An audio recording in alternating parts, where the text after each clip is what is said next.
नमो भगवते वासुदेवाय नमः। नमस्कार दोस्तों, मैं राकेश शर्मा आपके अपने YouTube चैनल सनातन कथाएं में आपका हार्दिक स्वागत करता हूं। आज हम जानेंगे श्रीमद् भागवत पुराण का द्वितीय अध्याय। तो चलिए बिना देरी किए शुरू करते हैं। द्वितीय अध्याय। अतः द्वितीय अध्याय भक्ति का दुख दूर करने के लिए नारद जी का उद्योग। नारद जी ने कहा, बाले, तुम व्यर्थ ही अपने को क्यों खेद में डाल रही हो? अरे तुम इतनी चिंतातुर क्यों हो? भगवान श्री कृष्ण के चरण कमलों का चिंतन करो। उनकी कृपा से तुम्हारा सारा दुख दूर हो जाएगा। जिन्होंने कौरवों के अत्याचार से द्रौपदी की रक्षा की थी और गोप सुंदरियों को सनाथ किया था, वे श्री कृष्ण कहीं चले थोड़ी ही गए। फिर तुम तो भक्ति हो और सदा उन्हें प्राणों से भी प्यारी हो। तुम्हारे बुलाने पर भगवान नीचों के घरों में भी चले जाते हैं। सत्य, त्रेता और द्वापर, इन 3 युगों में ज्ञान और वैराग्य मुक्ति के साधन थे, किंतु कलयुग में तो केवल भक्ति ही ब्रह्म सायुज्य मोक्ष की प्राप्ति करने वाली है। यह सोचकर ही परमानंद चिन्मूर्ति ज्ञान स्वरूप श्री हरि ने अपने सत्व स्वरूप से तुम्हें रचा है। तुम साक्षात श्री कृष्ण चंद्र की प्रिया और परम सुंदरी हो। एक बार जब तुमने हाथ जोड़कर पूछा था कि मैं क्या करूं, तब भगवान ने तुम्हें यही आज्ञा दी थी कि मेरे भक्तों का पोषण करो। तुमने भगवान की वह आज्ञा स्वीकार कर ली। इससे तुम पर श्री हरि बहुत प्रसन्न हुए और तुम्हारी सेवा करने के लिए मुक्ति को तुम्हें दासी के रूप में दे दिया, और इन ज्ञान वैराग्य को पुत्रों के रूप में तुम अपने साक्षात स्वरूप में वैकुंठ धाम में ही भक्तों का पोषण करती हो। भूलोक में तो तुमने इतनी पुष्टि के लिए केवल छाया रूप धारण कर रखा है। तब तुम मुक्ति, ज्ञान और वैराग्य को साथ लिए पृथ्वी तल पर आई और सत्य युग से द्वापर पर्यंत बड़े आनंद से रही। कलियुग में तुम्हारी दासी मुक्ति पाखंड रूपी रोग से पीड़ित होकर क्षीण होने लगी थी, इसलिए वह तो तुरंत ही तुम्हारी आज्ञा से वैकुंठ लोक को चली गई। इस लोक में भी तुम्हारे स्मरण करने से ही वह आती है और फिर चली जाती है, किंतु इन ज्ञान वैराग्यों को तुमने पुत्र मानकर अपने पास ही रख छोड़ा है। फिर भी कलयुग में इनकी उपेक्षा होने के कारण तुम्हारे ये पुत्र उत्साहहीन और वृद्ध हो गए हैं। फिर भी तुम चिंता न करो, मैं इनके नवजीवन का उपाय सोचता हूँ। सुमुखी कली के समान कोई भी युग नहीं है। इस युग में मैं तुम्हें घर घर में प्रवेश प्रत्येक पुरुष के हृदय में स्थापित कर दूंगा। देखो, अन्य सब धर्मों को दबाकर और भक्ति विषयक महोत्सवों को आगे रखकर यदि मैंने लोक में तुम्हारा प्रचार न किया तो मैं श्री हरि का दास नहीं। इस कलयुग में जो जीव तुमसे युक्त होंगे, वे पापी होने पर भी वे खटके भगवान श्री कृष्ण के अभय धाम को प्राप्त होंगे। जिनके हृदय में निरंतर प्रेम रूपिणी भक्ति निवास करती है, वे शुद्धांतःकरण पुरुष स्वप्न में भी यमराज को नहीं देखते। जिनके हृदय में भक्ति महारानी का निवास है, उन्हें प्रेत, पिशाच, राक्षस या दैत्य आदि स्पर्श करने में भी समर्थ नहीं हो सकते। तप, विद्या अध्ययन, ज्ञान और कर्म आदि किसी भी साधन से भगवान वश में नहीं किए जा सकते। वे केवल भक्ति से ही वशीभूत होते हैं। इसमें श्री गोपीजन प्रणाम है। मनुष्यों का शास्त्रों जन्म के पुण्य प्रताप से भक्ति में अनुराग होता है। कलयुग में केवल भक्ति ही सार है। भक्ति से तो साक्षात श्री कृष्ण चंद्र सामने उपस्थित हो जाते हैं। जो लोग भक्ति से द्रोह करते हैं वे तीनों लोकों में दुख ही दुख पाते हैं। पूर्व काल में भक्त का तिरस्कार करने वाले दुर्वासा ऋषि को बड़ा कष्ट उठाना पड़ा था। बस व्रत, तीर्थ, योग, यज्ञ और ज्ञान चर्चा आदि बहुत से साधनों की कोई आवश्यकता नहीं है। एकमात्र भक्ति ही मुक्ति देने वाली है। सूत जी कहते हैं, इस प्रकार नारद जी के निर्णय किए हुए अपने महात्म्यों को सुनकर भक्ति के सारे अंग पुष्ट हो गए और वे उनसे कहने लगी। भक्ति ने कहा, नारद जी आप धन्य हैं, आपकी मुझ में निश्चल प्रीति है। मैं सदा आपके हृदय में रहूंगी, कभी आपको छोड़कर नहीं जाऊंगी। साधु आप बड़े कृपालु हैं, आपने क्षण भर में ही मेरा सारा दुख दूर कर दिया, किंतु अभी मेरे पुत्रों में चेतना नहीं आई है।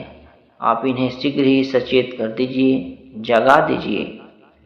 सूत जी कहते हैं, भक्ति के ये वचन सुनकर नारद जी को बड़ी करुणा आई और वे उन्हें हाथ से हिला डुला कर जगाने लगे। फिर उनके कान के पास मुंह लगाकर जोर से कहा, ओ ज्ञान जल्दी जग पड़ो, ओ वैराग्य जल्दी जग पड़ो। फिर उन्होंने वेद ध्वनि, वेदांत घोष और बार बार गीता पाठ करके उन्हें जगाया। इससे वे जैसे तैसे बहुत जोर लगाकर उठे, किंतु आलस्य के कारण वे दोनों जम्हाई लेते रहे। नेत्र उखाड़कर देख भी नहीं सके। उनके बाल बगुलों की तरह सफ़ेद हो गए थे। उनके अंग प्रायः सूखे काठ के समान निस्तेज और कठोर हो गए थे। इस प्रकार भूख प्यास के मारे अत्यंत दुर्बल होने के कारण उन्हें फिर सोते देख नारद जी को बड़ी चिंता हुई और वे सोचने लगे, अब मुझे क्या करना चाहिए। इनकी यह नींद और इससे भी बढ़कर इनकी वृद्धावस्था कैसे दूर हो। शौनक जी इस प्रकार चिंता करते करते वे भगवान का स्मरण करने लगे। उसी समय यह आकाशवाणी हुई कि मुनि खेद मत करो, तुम्हारा यह उद्योग निसंदेह सफल होगा। देवर्षि, इसके लिए तुम एक सत्कर्म करो। वह कर्म तुम्हें संत शिरोमणि महानुभाव बताएंगे। उस सत्कर्म का अनुष्ठान करते ही क्षण भर में इनकी नींद और वृद्धावस्था चली जाएगी तथा सर्वत्र भक्ति का प्रसार होगा। यह आकाशवाणी वहाँ सभी को साफ साफ सुनाई दी। इससे नारद जी को बड़ा विस्मय हुआ और वे कहने लगे, मुझे तो इसका कुछ आशय समझ में नहीं आया। नारद जी बोले, इस आकाशवाणी ने गुप्त रूप से ही बात कही है। यह नहीं बताया कि वह कौन सा साधन किया जाए जिससे इसका कार्य सिद्ध हो। वे संत न जाने कहाँ मिलेंगे और किस प्रकार उस साधन को बताएंगे। अब आकाशवाणी ने जो कुछ कहा उसके अनुसार मुझे क्या करना चाहिए। सूत जी कहते हैं, शौनक जी तब ज्ञान वैराग्य दोनों को वहीं छोड़कर नारद मुनि वहाँ से चल पड़े और प्रत्येक तीर्थ में जाकर मार्ग में मिलने वाले मुनीश्वरों से वह साधन पूछने लगे। उनकी उस बात को सुनते तो सब थे, किंतु उसके विषय में कोई कुछ भी निश्चित उत्तर ना देता। किन्हीं ने उसे असाध्य बताया, कोई बोले इसका ठीक ठीक पता लगना ही कठिन है। कोई सुनकर चुप रह गए और कोई तो अपनी अवज्ञा होने से भय से बात को टाल टोल कर खिसक गए। त्रिलोकी में महान आश्चर्यजनक हाहाकार मच गया। लोग आपस में कानाफूसी करने लगे। भाई, जब वेद ध्वनि, वेदांत घोष और बार बार गीता पाठ सुनाने पर भी भक्ति, ज्ञान और वैराग्य ये तीनों नहीं जगाए जा सके, तब और कोई उपाय नहीं है। स्वयं योगीराज नारद भी जिसका ज्ञान नहीं है उसे दूसरे संसारी लोग कैसे बता सकते हैं। इस प्रकार जिन जिन ऋषियों से इसके विषय में पूछा गया। उन्होंने निर्णय करके यही कहा कि यह बात दुस्साध्य ही है। तब नारद जी बहुत चिंतातुर हुए और बद्री वन में आए। ज्ञान वैराग्य को जगाने के लिए वहाँ उन्होंने यह निश्चय किया कि मैं तप करूँगा। इसी समय उन्हें अपने समान करोड़ों सूर्यों के समान तेजस्वी शनकादि मुनीश्वर दिखाई दिए। उन्हें देखकर वे मुनिश्रेष्ठ कहने लगे। नारद जी ने कहा, महात्माओं, इस समय बड़े भाग्य से मेरा आप लोगों के साथ समागम हुआ है। आप मुझ पर कृपा करके शीघ्र ही वह साधन बताइए। आप सभी लोग बड़े योगी, बुद्धिमान और विद्वान हैं। आप देखने में 5-5 वर्ष के बालक से जान पड़ते हैं, किंतु हैं पूर्वजों के भी पूर्वज।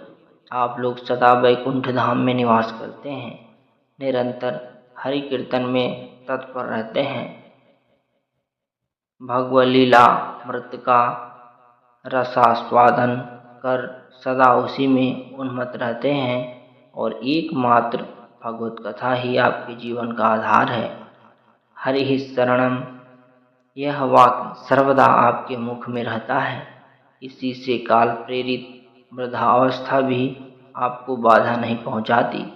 पूर्व काल में आपके भ्रू भंग मात्र से भगवान विष्णु के द्वारपाल जय और विजय तुरंत पृथ्वी पर गिर गए थे और फिर आपकी ही कृपा से वे पुनः वैकुंठ लोक पहुँच गए। धन्य है, इस समय आपका दर्शन बड़े सौभाग्य से ही हुआ है। मैं बहुत दीन हूँ और आप लोग स्वभाव से ही दयालु हैं, इसलिए मुझ पर आपको अवश्य कृपा करनी चाहिए। बताइए, आकाशवाणी ने जिसके विषय में कहा वह कौन सा साधन है और मुझे किस प्रकार उसका अनुष्ठान करना चाहिए? आप इसका विस्तार से वर्णन कीजिए। भक्ति, ज्ञान और वैराग्य को किस प्रकार सुख मिल सकता है और किस तरह इनकी प्रेम पूर्वक सब वर्णों में प्रतिष्ठा की जा सकती है? सनकादि ने कहा, देवर्षि, आप चिंता न करें, मन में प्रसन्न हो। उनके द्वार का एक सरल उपाय पहले से ही विद्यमान है। नारद जी, आप धन्य हैं। आप विरक्तों की शिरोमणि हैं, श्री कृष्ण दासों की शाश्वत पथ प्रदर्शक एवं भक्ति योग के भास्कर हैं। आप भक्ति के लिए जो उद्योग कर रहे हैं, यह आपके लिए कोई आश्चर्य की बात नहीं समझनी चाहिए। भगवान के भक्त के लिए तो भक्ति की सम्यक स्थापना करना सदा उचित ही है। ऋषियों ने संसार में अनेकों मार्ग प्रकट किए हैं, किंतु वे सभी कष्ट साध्य हैं और परिणाम में प्रायः स्वर्ग की ही प्राप्ति करने वाले हैं। अभी तक भगवान की प्राप्ति करने वाला मार्ग तो गुप्त ही रहा है। उसका उपदेश करने वाला पुरुष प्रायः भाग्य से ही मिलता है। आपको आकाशवाणी ने जिस सत्कर्म संदेश किया है उसे हम बतलाते हैं। आप प्रसन्न और समाहित चित्त होकर सुनिए। नारद जी, द्रव्य यज्ञ, तपो यज्ञ, योग यज्ञ, स्वाध्याय रूप ज्ञान यज्ञ, ये सब तो स्वर्ग आदि की प्राप्ति करने वाले कर्म की ही ओर संकेत करते हैं। पंडितों ने ज्ञान यज्ञ को ही सत्कर्म का सूचक माना है। वह श्रीमद् भागवत का पारायण है, जिसका गान सुक आदि महानुभावों ने किया है। उसके शब्द सुनने से भक्ति, ज्ञान और वैराग्य को बड़ा बल मिलेगा। इससे ज्ञान वैराग्य का कष्ट मिट जाएगा और भक्ति को आनंद मिलेगा। सिंह की गर्जना सुनकर जैसे भेड़िए भाग जाते हैं, उसी प्रकार श्रीमद् भागवत की ध्वनि से कलियुग के सारे दोष नष्ट हो जाएंगे। तब प्रेम रस प्रवाहित करने वाली भक्ति, ज्ञान और वैराग्य को साथ लेकर प्रत्येक घर और व्यक्ति के हृदय में क्रीड़ा रहेगी। नारद जी ने कहा, मैंने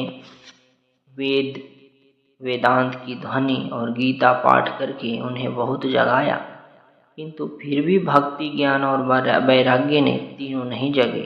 ऐसी स्थितियों में श्रीमद् भागवत सुनाने से वे कैसे जागेंगे, क्योंकि उस कथा के प्रत्येक श्लोक और प्रत्येक पद में भी वेदों का ही तो सारांश है। आप लोग शरणागत वत्सल हैं तथा आपका दर्शन कभी व्यर्थ नहीं होता, इसलिए मेरा यह संदेश दूर कर दीजिए। इस कर्म में विलंब न कीजिए। सनकादि ने कहा, श्रीमद् भागवत की कथा वेद और उपनिषदों के सार से बनी है, इसलिए उनसे अलग उनकी फल रूपा होने के कारण वह बड़ी उत्तम जान पड़ेगी। जिस प्रकार रस वृक्ष की जड़ से लेकर शाखा अग्र पर्यंत रहता है, किंतु इस स्थिति में उसका आस्वादन नहीं किया जा सकता, वही जब अलग होकर फल के रूप में आ जाता है तब संसार में सभी को प्रिय लगने लगता है। दूध में घी रहता ही है, किंतु उस समय उसका अलग स्वाद नहीं मिलता, वही जब उससे अलग हो जाता है तब देवताओं के लिए भी स्वादवर्धक हो जाता है। खांड ईख की और छोर और बीच में भी प्राप्त रहती है, तथापि अलग होने पर उसकी कुछ और ही मिठास होती है। ऐसी ही यह भागवत की कथा है। यह भागवत पुराण वेदों के समान है। श्री व्यास देव ने इसे भक्ति, ज्ञान और वैराग्य की स्थापना के लिए प्रकाशित किया। पूर्व काल में जिस समय वेद, वेदांत की पारगामी और गीता की भी रचना करने वाले भगवान वेद व्यास खिन्न होकर अज्ञान समुद्र में गोते खा रहे थे, उस समय आपने ही उन्हें 4 श्लोकों में इसका उपदेश किया था। उसे सुनते ही उनकी सारी चिंता दूर हो गई। फिर इससे आपको आश्चर्य क्यों हो रहा है जो आप हमसे प्रश्न कर रहे हैं? आपको उन्हें शोक और दुख का विनाश करने वाला श्रीमद् भागवत पुराण ही सुनाना चाहिए। नारद जी ने कहा, महानुभाव, आपका दर्शन जीव के संपूर्ण पापों को तत्काल नष्ट कर देता है और जो संसार दुख रूप दावानल से तपे हुए हैं उन पर शीघ्र ही शांति की वर्षा करता है। आप निरंतर शेष जी के सहस्त्र मुखों से गाए हुए भागवत कथा मृतक का ही पान करते रहते हैं। मैं प्रेम लक्षणा भक्ति का प्रकाश करने के उद्देश्य से आपकी शरण लेता हूँ। जब अनेकों जन्मों के संचित पुण्य पुंज का उदय होने से मनुष्य को सत्संग मिलता है, तब वह उसके अज्ञान जनित मोह और मद रूप अंधकार का नाश करके विवेक उदय होता है।